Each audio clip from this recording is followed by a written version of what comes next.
यानी कि इस देश के अंदर ओबीसी पिछड़ा दलित क्या हिंदू नहीं है?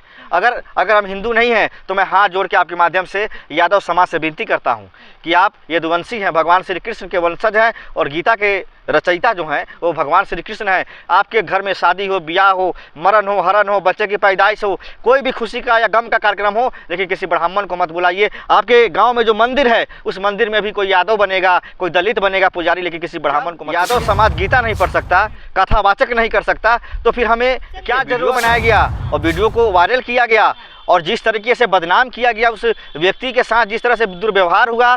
हम तो यादव समाज से आते हैं, हम बेशक कांग्रेस पार्टी में हैं, हमको कांग्रेस पार्टी आज पार्टी से निकाल देगी, मैं पार्टी छोड़ दूंगा, लेकिन अगर मेरे समाज पे अगर कभी आँच आएगी तो मैं अपने समाज के साथ खड़ा होऊंगा। अगर मेरा समाज गलत करेगा तो मैं उसका कभी भी हिंसा का प्रतीक नहीं हूँ। मैं गांधी जी को मानता हूँ, मैं भगवान श्री कृष्ण का वंशज हूँ। भगवान श्री कृष्ण ने महाभारत में कभी युद्ध के लिए उन्होंने नहीं कहा, लेकिन जब आखिर में हस्तिनापुर के राजा धृतराष्ट्र ने जब नहीं माना तो भगवान श्री कृष्ण ने धर्म और अधर्म की लड़ाई लड़ी, उन्होंने अपना हथियार तक नहीं उठाया। आप समझिए हम उनके वंशज हैं, हम हिंसा कैसे कर सकते हैं? उनकी बेइज्जती की, उनके मान सम्मान के साथ खिलवाड़ किया, उनके ऊपर कानूनी जो है कार्रवाई हो और उनके घर पे बुलडोजर चले और ऐसी सजा दीजिए आप कि समाज में दोबारा कोई भी जाति का व्यक्ति किसी भी जाति के प्रति इस तरह से हिंसा ना करे। जिस तरीके से यादव कथावाचक को पीटा गया, सर मुड़वाया गया, क्या लग रहा है आपको? देखिए, हम लोग बचपन से सुनते आ रहे थे कि भगवान श्री कृष्ण के मित्र थे सुदामा जी। जब आप आए ना तो उनको दरबान से लोगों ने, जो भगवान श्री कृष्ण के जो दरबान थे, उन्होंने कहा कि तो भिखारी आदमी है, ये कहाँ से भगवान श्री कृष्ण का मित्र हो सकता है। लेकिन जब ये बात भगवान श्री जो है कृष्ण को पता चला तो नंगे पैर दौड़ते हुए उनको आए और गले से लगाया और उनके पैर धोए और उनको सिंहासन पर बैठाया। आज दुर्भाग्य की बात है कि वही यदुवंशी और वही जो है ना हमारे देश के जो है ना ब्राह्मण जिस तरह से एक दूसरे का अपमान कर रहे हैं, ये देश के लिए दुर्भाग्यपूर्ण है। और जहाँ जहाँ भारतीय जनता पार्टी की सरकार है वहीं क्यों ऐसा हो रहा है? क्योंकि कहीं ना कहीं भारतीय जनता पार्टी की साजिश इसमें हमको नज़र आ रही है। क्योंकि प्रशासन अगर चाहती सही समय पर वहाँ पहुँचती तो ये घटना ही नहीं घटता और ये पूरे देश में जो है ना बवाल का एक जो है जरिया नहीं बनता। लेकिन आपने देखा होगा अब उस गांव में कल पथराव हुआ, पत्थरबाजी हुई, कल पुलिस वालों ने रोका गांव के अंदर जाने से यादवों को, जो रैली निकाल रहे थे लगातार। देखिए, कानून व्यवस्था को बनाए रखने की जो जिम्मेवारी है वो जो है सरकार की होती है। जिस तरह से सरकार ने लापरवाही बरती और जिस तरह से ये घटना हुआ, दुर्भाग्यपूर्ण घटना है। और मैं आपके द्वारा माननीय मुख्यमंत्री जी से, योगी आदित्यनाथ जी से मांग करता हूं कि उन लोगों को ऐसी सज़ा दिया जाए, ऐसी सज़ा दिया जाए कि समाज में दोबारा कोई भी व्यक्ति किसी भी धर्म के प्रति। यादव इसको राजनीति मुद्दा बना रहे हैं, प्रेस कॉन्फ्रेंस कर रहे हैं, तो यादव कथावाचक को बुला रहे हैं। देखिए, लगातार इस मुद्दे को कहीं ना कहीं राजनीति रूप देने की कोशिश की जा रही है। देखिए, ये अगर ये यादव समाज के नहीं होते, अगर ये जो ब्राह्मण समाज के भी होते, अगर इनके साथ जिस तरह से दुर्व्यवहार हुआ है, अगर यही दुर्व्यवहार अगर जो है ना किसी ब्राह्मण समाज के भी साथ होता तो उनके लिए भी अखिलेश यादव और इस देश की मानवता के साथ चलने वाले लोग उनको सम्मान देने का काम करते और उनकी आवाज़ बनने का काम करते। देखिए, जिस तरह से उनको मारा पीटा गया उसमें से एक व्यक्ति अंधा भी था और जिस तरह से उनका टिक काटा गया, हिंदू धर्म में जानते हैं टिक हिंदू धर्म का पहचान होता है हिंदू का, उसको भी जो काट दिया गया। और उससे दुर्भाग्यपूर्ण है कि एक महिला का जो है गंदी चीज़ को उनके ऊपर छिड़का गया और कहा गया कि तुम अब शुद्ध हो गए। इसका मतलब ये है कि योगी आदित्यनाथ जी ने जब मुख्यमंत्री नए नए बने थे तो जब अखिलेश यादव जी जब अपना सरकारी आवास खाली किए थे तो उनको गंगा जल से छिड़का गया था।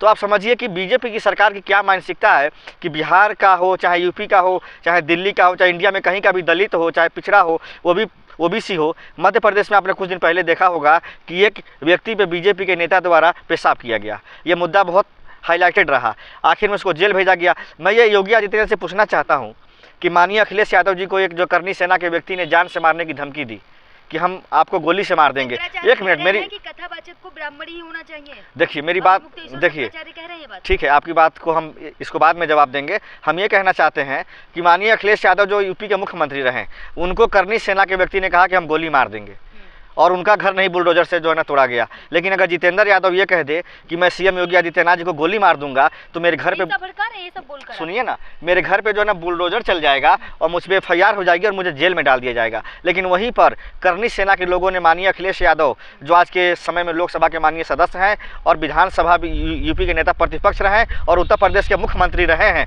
उनके ऊपर इस तरह से अब जो है ना टिप्पणी की गई और उसके घर पे बुलडोजर नहीं चलाया गया, ना उसको जेल डाला गया। क्या कानून है? यानी कि इस देश के अंदर ओबीसी, पिछड़ा, दलित क्या हिंदू नहीं है?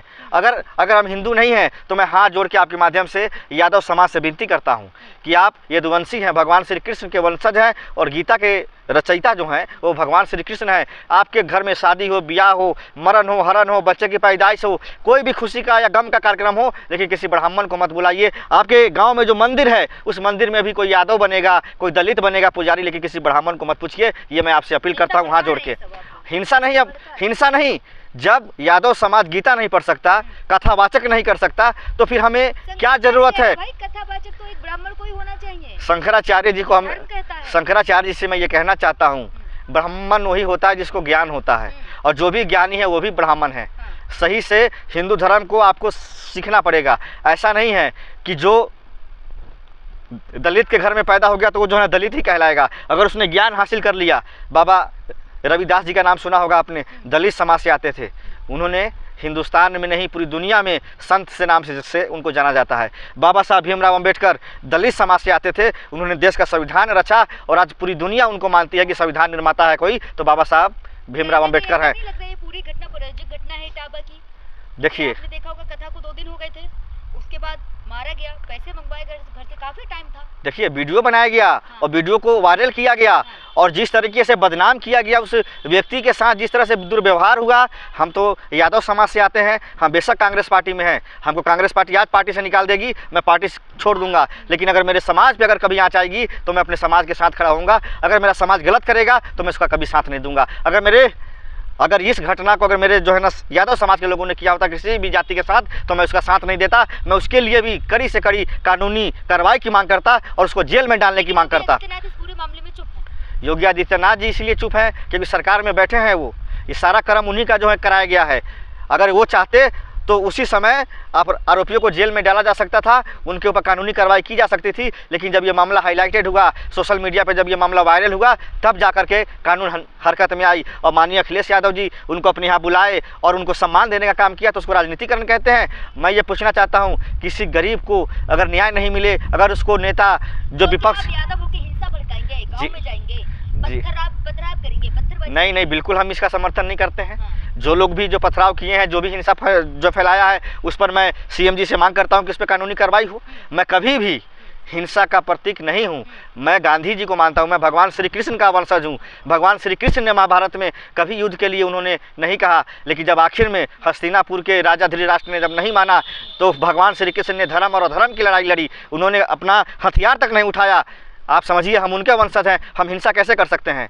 और जहाँ तक सवाल लोग रह गया जो है ना, ब्राह्मण समाज हमारे आज के मित्र नहीं है, हमारे भगवान श्री कृष्ण यदुकुल के ही जमाने से चलता आ रहा है। हमारी जो है ना मित्रता की मिसाल पूरी दुनिया में दिया जाता है, तो हम उनके लिए क्यों जो है ना जहर बोएंगे? हम तो बस इतना ही कहना चाहते हैं कि जिन लोगों ने इस घटना को अंजाम दिया और जिन लोगों ने उनकी बेइज्जती की, उनके मान सम्मान के साथ खिलवाड़ किया, उनके ऊपर कानूनी जो है कार्रवाई हो और उनके घर पर बुलडोजर चले और ऐसी सजा दीजिए आप कि समाज में दोबारा कोई भी जाति का व्यक्ति किसी भी जाति के प्रति इस तरह से हिंसा ना करे। चलिए लास्ट वीडियो पूछूंगी, इस घटना के लिए आप जनता से क्या कहना चाहेंगे? मैं जनता से यही अपील करना चाहता हूं कि किसी भी जाति के लोग कुछ गलत होते हैं, सारे गलत नहीं होते हैं। सबके साथ आप व्यवहार एक अच्छा से करें। जिन लोगों ने गलती किया है उनको जो कानून सजा देगी, उनको इस देश का संविधान सजा देगा, इस देश की न्यायपालिका सजा देगी। हमारा काम है कि लोकतंत्र में और भारत के संविधान के अंतर्गत रहते हुए हम अपनी मांग को शांतिपूर्ण तरीके से रख सकते हैं। न हमको आंदोलन ऐसा करना है जिससे किसी को जो है न नुकसान पहुँचे, और लॉ एंड ऑर्डर को बना के रखना है,